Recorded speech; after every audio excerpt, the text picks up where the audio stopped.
con bò có 12 được.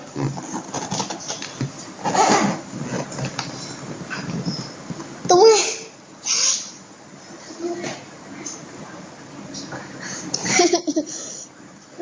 Vĩnh Ngọc bút rõ xe.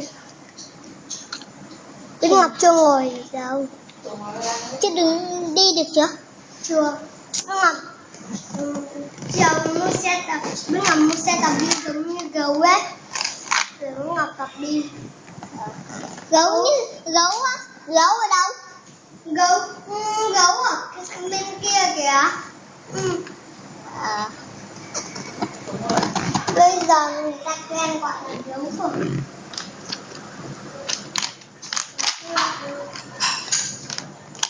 Hôm nay con xin được ai?